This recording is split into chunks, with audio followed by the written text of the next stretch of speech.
Well, I believe that if anyone should be investigated, the first person to be investigated is House Speaker Martin Romualdez. My fellow citizens, it is now time to fight back against corruption. Tomorrow, October 12, 2025, we will be protesting on the front doors of the greedy and corrupt. We will be protesting at Forbes Park. And before I end my speech, Para sa akin lang, we have to protect the interests of the Filipino people over the interest of corrupt politicians. We just want our money back and the people imprisoned. Sobrang dami nang nawala ng tiwala sa kanya, and I think it's time for him to resign. I'm ready for anything. I fully intend. When it all started, when I fought against Romualdez, I fully intended it.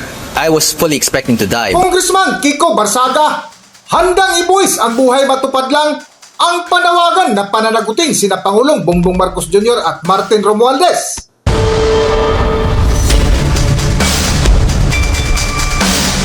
Welcome back to Kaakibat TV. Matapos nga kumalas sa partido Inyope o National Unity Party si Cavite 4th District Congressman Kiko Barsaga, nakasunod nito ay ang kanyang pag-alis sa mayorya ng Kamara, na kung saan dito nagsimulang umingay ang kanyang pangalan ng kalabanin nito ang dating speaker na si Martin Romualdez, lalo na nang sumabog ang pambansang kontrobersiya ng korupsyon sa maanumalyang flood control projects na kinasangkutan ng mga korap na politiko na karamihan sa pinangalanan ng mag-asawang kontraktor na sina Carly at Sara Vizcaya, na unang lumabas sa kanilang listahan na karamihan ay mga kongresista, na kung saan dito nagsimulang questionin ni Congressman Kiko Barsaga ang dating speaker Martin Romualdez para panagutin sa kontrobersyang budget na nailabas na balitang umabot na ng higit 1 trillion pesos ang nawala sa ahensya ng DPWH sa maanumalyang flood control projects pa lamang simula nang umupo si Pangulong Bongbong Marcos Jr.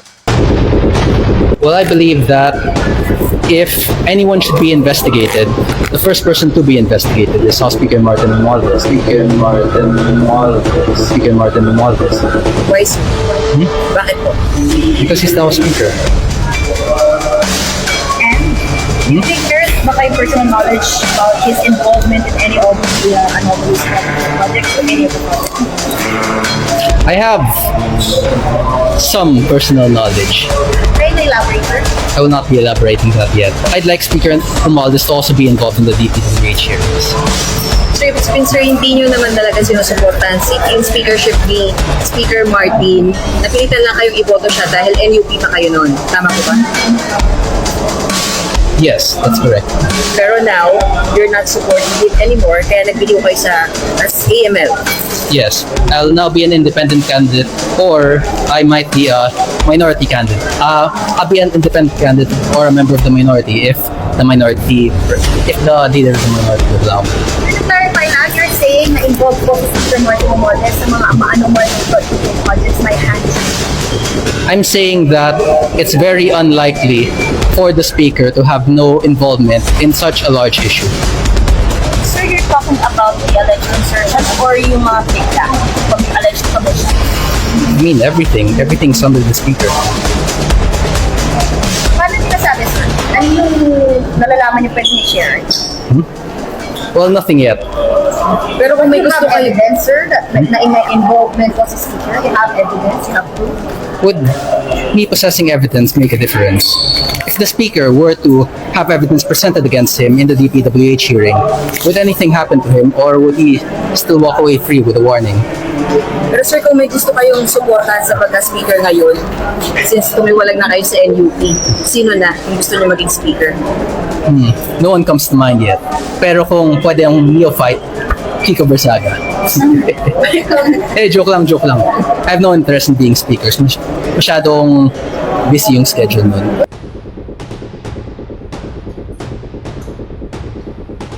Sa patuloy nga ng ipinaglaban ni Congressman Kiko Barsaga ukol sa garapalang pagnanakaw ng kasalukuyang administrasyon sa kaban ng bayan dahil sa napakalaking budget na nawala na malapit nang maungusan ang budget sa 6 na taon sa panunungkulan ng dating Pangulong Rodrigo Duterte, na napakaraming proyektong nagawa kumpara sa panahon ngayon ni Pangulong Bongbong Marcos Jr. na ni isang proyektong matibay ay walang maipakita, na kung saan nagresulta nga sa panawagan ng Marcos resign. Let's explain one aspect of the Duterte legacy. In the first 32 months of President Duterte's term, the national debt only went up by 1.5 trillion.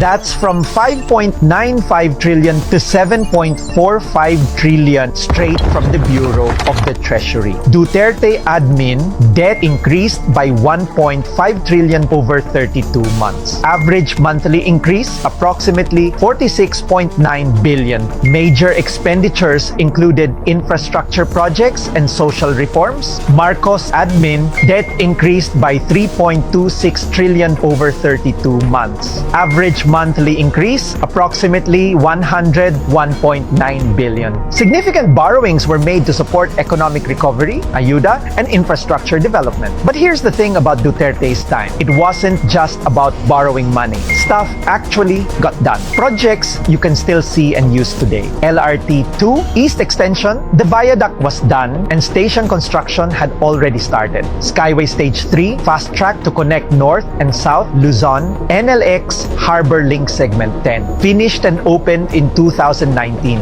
North-South Commuter Railway. Phase 1 broke ground in early 2019. Big social reforms. We begin with good news. Higher education at state universities and colleges will now be provided free. This is in line with a new law enacted by President Rodrigo Duterte last night. Hanggang kailan kayo maging bingi-bingihan? Hanggang kailan kayo magbulag-bulagan sa nangyayaring panakawan sa ating bansa? Yan ang paulit-ulit na sigaw ng mga grupong magdamagang nagprotesta laban sa Administrasyong Marcos at sa umano'y korupsyon sa gobyerno. Panawagan nila, ibalik ang mga ninakaw na pera ng taong bayan. Ang mga kasama sa rally, unang nagmarcha mula Maynila patungong Makati City. Kabilang si Cavite 4th District Representative Kiko Barzaga. Araw-araw daw nilang gagawin ang protesta sa harap ng mga pinakamayayamang subdivision kung saan nakatira umano ang mga congressman. Ngayon, sila naman yung makakaramdam ng feeling na yung kalaban nila, yung mga naghahanap ng hustisya ay nasa labas na ng mga gates nila. Panawagan niya sa Pangulo, We believed in you, all of us did actually. We all thought you would make things better, but things are not better. Sobrang dami nang nawala ng tiwala sa kanya, and I think it's time for him to resign. Kailan pa kayo magising sa katotohanan? Walang nakasaad sa konstitusyon natin na kampihan ninyo ang mga politikong magnanakaw. mag-aalas 12 ng hating gabi, dumating ang dagdag na mga pulis. Pasado alas 12:30 kanina, bumuhos ang ulan. Unti-unting nabawasan ang mga nagpoprotesta hanggang umabot na lang sa humigit kumulang 50 ang natira, kabilang sa kanila ang 2 senior citizen. Nang magsimulang mag-ingay muli ang mga nagprotesta, nagbarikada muli ang PNP. Namuo ang tensyon sa pagitan ng mga rallyista at mga pulis. Hindi namin kayo sasaktan! Huwag kayong manulang! Ayon sa PNP, humigit kumulang 200 pulis ang nakadeploy sa magdamagang protesta ng nasa 200 rallyista. We just want our money back and the people imprisoned. Wala maintindihan. Teka lang. Ano? Bakit nasa? Kasi dito yung mga magnanakaw, ito yung na-implicate na bahay ni Romualdez, ni Zaldico. So, ito yung mismong tinatarget namin. Ayaw naman namin magaya sa Nepal na susunugin yung parliamentary building because that will just end up causing more chaos in our government. Ang gusto lang namin, ang target lang namin yung mga magnanakaw, no one else, not the businessmen, not the good government officials. We just want our money back and the people imprisoned. Yung bukas, yung next day surprise, hindi ko sasabihin kung saan subdivision, hindi ko sasabihin kung ilan kami, hindi ko sasabihin kung ano oras. It's just surprise and sila na bahala. Para sa akin lang, we have to protect the interests of the Filipino people over the interest of corrupt politicians. So sorry din sa lahat ng mga police at sa lahat ng mga security agencies. Ang dami-dami nila na nag-overtime ngayon, thousands. Pero kailangan talaga ito ng bansa natin. If we do not show, not just the local community but the international community, that there is chaos and there is corruption within our system, then there will be no change. Hindi natin pwedeng ulit-ulitin lang yung mga nangyari for the past few years, ever since Marcos sat down and Romualdez became speaker, lahat ng ito, this has only been getting worse and worse at hindi natin pwedeng hayaan lang ito. at some point we have to say it has to stop. Kung tuloy-tuloy na ba ito? Ha? Yes, every day. Pero ano, yung bukas, yung next day surprise, hindi ko sasabihin kung sang subdivision, hindi ko sasabihin kung ilan kami, hindi ko sasabihin kung anong oras.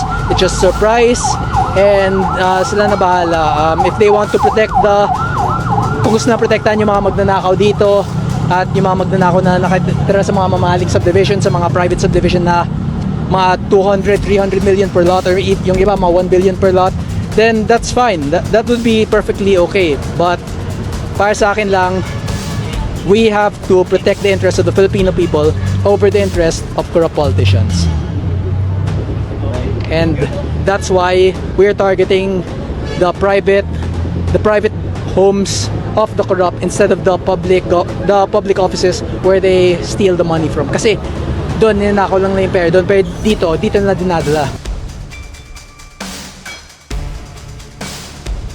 At nitong nagkalipas nga na linggo, October 12, 2025, ay naganap ang panibagong rally na kung saan isa sa binitiwang salita ni Congressman Kiko Barsaga na handang-handang harapin ang Ethics Committee kaugnay ng isinampang reklamo ni Deputy Speaker Ronaldo Puno. Ngunit sa binitiwang salita ni Congressman Kiko Barsaga ay wala itong uurungan at ready ito anumang oras na dumalo sa anumang pagdinig na ikakasan ng Kongreso laban sa kanya, na inasahan nga nito na maaari itong mamatay dahil sa kanyang ipinaglaban, lalo na nung umpisahan niyang kalabanin si dating House Speaker Martin Romualdez. Para sa buong kwento, narito ating pakinggan ang video. Rosalie, ano ang dahilan bakit hindi raw makikipagkasundo si Representative Kiko Barzaga na inirereklamo ng mga kapwa kongresista? Ilan na huling dumating sa nakatakdang pagdinig ng House Committee on Ethics and Privileges si Cavite 4th District Representative Kiko Barzaga. Ayon naman sa kongresista, bumuo na ng Subcommittee on Reconciliation ang House panel para pagkasunduin yung complainant at ang respondent. Pero ayon kay Congressman Barzaga, hindi siya makikipagkasundo sa mga nagrereklamo laban sa kanya. I prefer not to settle because I want to try to have a hearing and to try to make my defense there kasi mas maganda talaga if we can all air our grievances out and to talk about it. Gate pa nito, handa siyang harapin anuman ang sanksyon na ipataw sa kanya ng House of Representatives. I'm ready for anything. I fully intend. When it all started, when I fought against Romualdez, I was fully expecting to die, but kung sanctions lang naman, that's much better than dying. Yeah, suspension, removal, imprisonment, those are all possible, but that's fine. Hanggang dito na lang muna ang ating video, at kung nagustuhan nyo, huwag kalimutan mag-subscribe at pindutin nyo na rin ang notification bell para ma-notify kayo sa ating susunod na video. Maraming salamat!